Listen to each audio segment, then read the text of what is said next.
WIBTA if I kicked out my friend. So 6 months ago, my friend F20, I'll call her R, that I've known for several years, never hung out with much, mainly an online friend, asked me and my friend GM30 to stay with us because her family was getting evicted from their apartment, and she didn't have a place to go. She was unemployed, and didn't really have any money to her name. Since I thought I knew her well, and she was kind, I vouched for her and my friend took her in.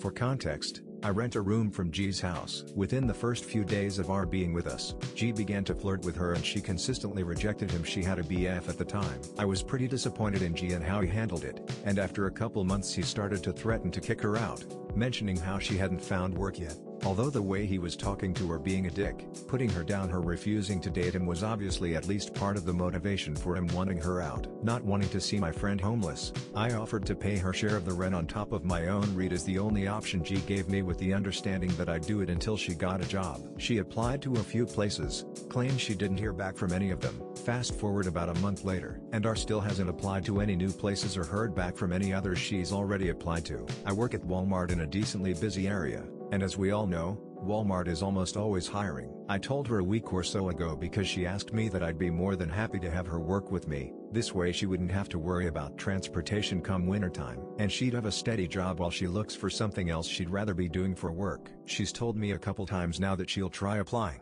Keep in mind though, as this was all happening, she's been frequently talking to and hanging out with random guys she meets online, spending a lot of her free time that she could be using applying to jobs out with them, having fun. I don't have a problem with her having fun and meeting people, but I know she isn't prioritizing finding employment, and I can't help but feel taken advantage of. She just left today for a 3-day concert venue with a dude she met a week or so ago, and it's been almost 2 months now that I've been paying her way. I'm starting to believe that she's not going to find a job, and as much as I cared about her, it's impossible to not feel used. I'm tempted to give her one more month, to be spent either finding a job or a new place to live. Her family refuses to take her, and I can see why now, but I know it's not my job to figure out her situation when I can barely take care of myself. I really don't know what else to do here, and I feel like I'm going to be the asshole, at least to her. WIBTA if I tell her she's out at the end of December if she can't find a job, considering she'll have had 6 months by then. What can I do if she refuses to leave?